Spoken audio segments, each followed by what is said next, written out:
Semua dari kita ingin bahagia, semua dari kita ingin punya hati yang lapang.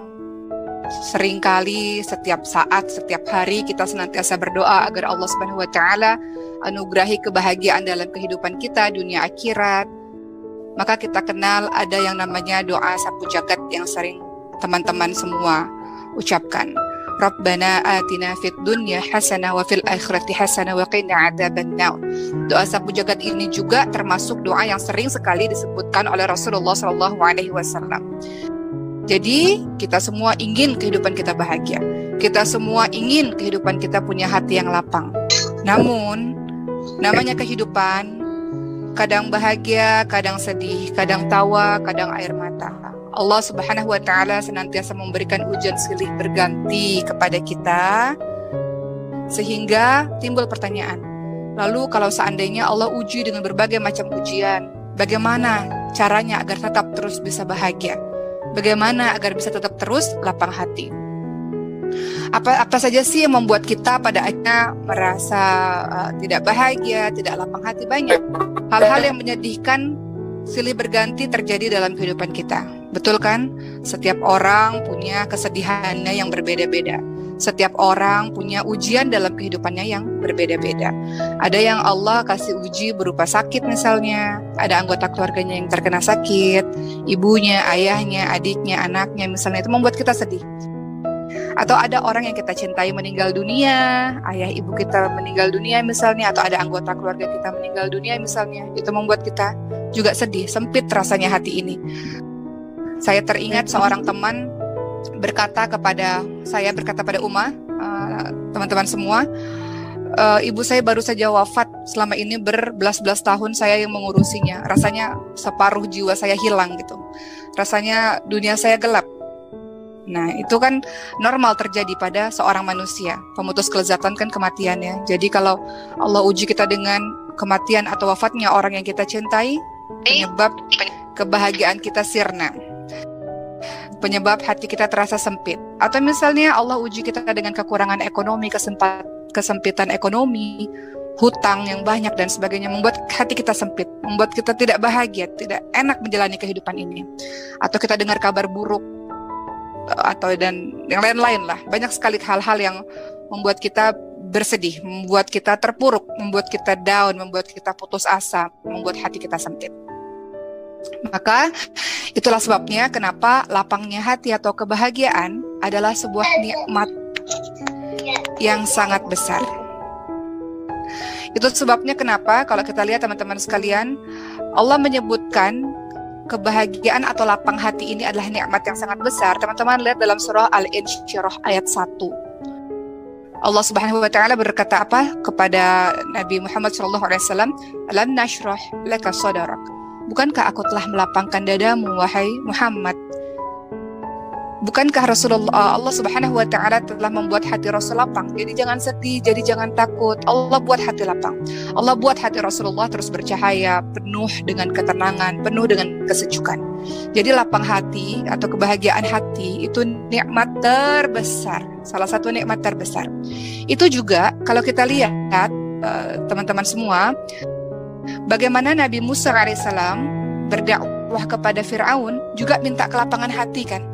Dalam keadaan itu Nabi Musa alaihissalam merasa takut. Fir'aun itu raja yang sangat besar, punya bala tentara yang sangat hebat.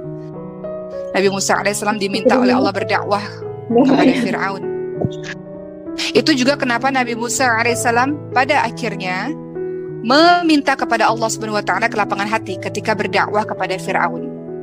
Kenapa? Nabi Musa alaihissalam tahu betapa besar kekuatan Fir'aun, betapa hebatnya Fir'aun, raja dan bala tentaranya.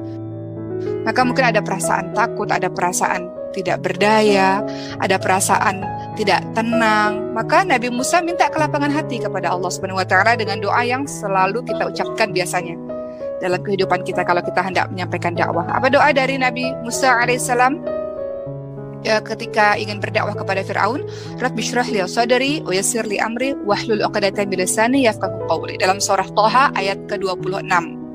Nabi Musa alaihissalam minta, ya Allah, lapangkanlah dadaku ya Allah, mudahkan urusanku ya Allah, lepaskan kekakuan dari lidahku supaya mereka mengerti perkataanku. Ya Allah, aku minta padamu ya Allah, lapangkan dadaku ya Allah, Rabbi shrah li sadri wa yassir li amri, jadikanlah perkaraku menjadi mudah ya Allah. Jadi kita lihat bahwa setelah ayat-ayat tadi, kebahagiaan atau lapang hati adalah salah satu nikmat terbesar, dan kemudian kebahagiaan dan kelapangan hati itu bisa kita minta kepada Allah Subhanahu wa taala. Orang yang hatinya lapang, orang yang hatinya bahagia terlihat dan terpancar di wajahnya. Makanya wajah orang-orang beriman itu, apapun keadaan hidupnya, kita akan rasa ketika lihat dia, kok adem ya, kok tenang ya, Masya Allah, menenteramkan ya memandang wajah orang-orang salih. Kenapa? Karena hatinya lapang, hatinya senantiasa tentram. Karena apa? Karena dia punya kedekatan kepada Allah Subhanahu wa taala. Jadi apapun yang terjadi dalam kehidupannya tidak berefek luar biasa kepadanya, karena dia tahu apapun yang terjadi semuanya dari Allah, kembali kepada Allah. Allah pasti tolong dia, Allah pasti selalu bersama dengan dia, Allah tidak akan pernah tinggalkan dia. Jadi untuk apa terpuruk berlama-lama, bersedih berlama-lama, seperti itu. Maka pada hari ini santri-santri umat sekalian dan juga teman-teman yang bergabung dari berbagai macam daerah, hari ini Uma akan membahas mengenai 8 penyebab lapangnya jiwa dan tenangnya hati yang disampaikan oleh Imam Ibnul Qayyim rahimahullah. Jadi Ibnu Qayyim rahimahullah mengatakan ada sebab-sebab terbesar yang membuat lapangnya jiwa kita, lapangnya hati kita. Apakah 8 poin itu? Inilah yang akan kita bahas pada hari ini. 8 penyebab lapangnya jiwa dan tenangnya hati menurut Imam Ibnul Qayyim rahimahullah. Yang pertama adalah tauhid. Tauhid, mengesahkan Allah Subhanahu wa taala. Teman-teman lihat dalam surah Az-Zumar ayat ke-22, Allah Subhanahu wa taala berfirman, A'udzu billahi minasyaitonir rajim. Afaman syarahallahu sadrahu lil islami fahuwa ala nurim min rabbih. Bukankah seseorang yang hatinya lapang di dalam menerima Islam, maka hati itu terus-menerus berada dalam cahaya Rabb-nya? Jadi tauhid adalah paling utama yang menyebabkan ketentraman hati. Juga kita lihat dalam surah Al-An'am ayat ke-125. Barang siapa yang dikehendaki Allah mendapat petunjuk, maka Allah melapangkan dadanya dalam menerima Islam. Dan barang siapa yang Allah kehendaki kesesatan, maka Allah akan jadikan hatinya berat dan sempit, seakan-akan seolah dia sedang mendaki langit. Demikianlah Allah menjadikan kehinaan bagi orang-orang yang tidak beriman. Jadi keislaman kita, ketauhidan kita kepada Allah Subhanahu wa taala adalah yang paling utama yang membuat hati kita tentram dan jiwa kita terasa tenang. Maka dengan kata lain kita bisa katakan keimanan kepada Allah adalah sebab yang dengannya hati seseorang hamba menjadi lapang dan bersinar. Tauhid dan keimanan itu nomor pertama. Makanya dalam surah Al-An'am 162 kita mengatakan begini. Allah Subhanahu wa taala berfirman yang artinya, katakanlah sesungguhnya salatku, ibadahku, hidupku, matiku semuanya hanya milik Allah Subhanahu wa taala. Ya. Inna salati wa nusuki wa mahyaya wa mamati lillahi rabbil alamin. Salatku ya Allah, hidupku, matiku, ibadahku, salatku, ibadahku, hidupku, matiku semuanya adalah milik Allah Subhanahu wa taala. Jadi kalau ada keimanan dan tauhid di dalam diri kita, kita berdoanya hanya kepada Allah, bersandar penuhnya hanya kepada Allah, bertawakalnya kepada Allah, minta pertolongan hanya kepada Allah, tahu bahwa Allah yang menciptakan dan memberikan penyakit misalnya, Allah pula yang menyembuhkan, Allah yang mengambil orang yang kita cintai misalnya, Allah pula yang menggantikannya dengan yang lain. Allah membuat kita kehilangan sesuatu, Allah ganti dengan yang lain, dan banyak hal. Jadi keimanan kepada Allah Subhanahu wa taala membuat hati kita merasa tenang, karena kita tahu bahwa kita tidak sendirian. Kalau ada apa-apa kita bisa mengadu kepada Allah Subhanahu wa taala dan Allah pasti tolong kita. Dan kita tahu Allah punya nama-nama baik, sifat-sifat baik. Allah Ar-Rahman Ar-Rahim. Allah Maha Pengasih, Allah Maha Penyayang kepada hambanya. Teringat sebuah kisah sahabat-sahabat sekalian, bagaimana pada saat itu setelah perang ada seorang ibu yang kebingungan mencari bayinya. karena dia ingin menyusui bayinya dalam kondisi pasca perang. Maka Rasul katakan kepada para sahabat, lihat ibu itu. Lihat betapa kebingungannya ibu itu. Lalu ibu itu pada akhirnya menemukan sang bayi, dan kemudian ibu itu langsung buka baju, nggak peduli lagi dengan orang sekitar, dan langsung disusui bayinya, saking sangat mencintai bayinya.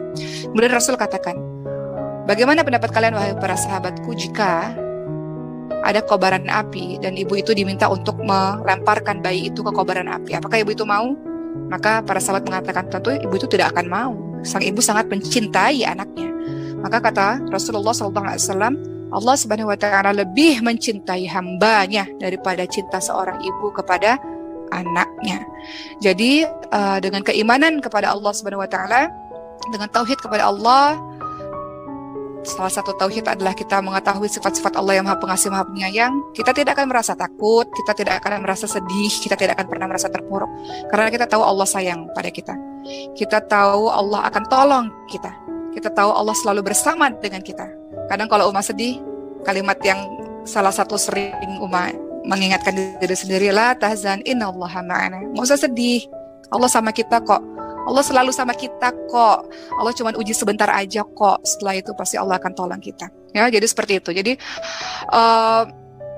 cara buat kita bahagia dan lapang hati adalah ketauhidan dan keimanan kepada Allah Subhanahu wa Ta'ala.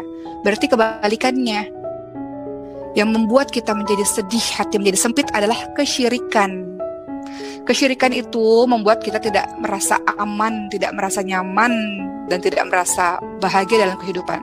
Contoh kesyirikan apa? Memohon kepada selain Allah, memohon kepada manusia, memohon kepada hal-hal yang lain kepada selain Allah, atau datang ke kuburan minta hajat, ya, atau datang ke benda-benda keramat, dan kesyirikan-kesyirikan lainnya.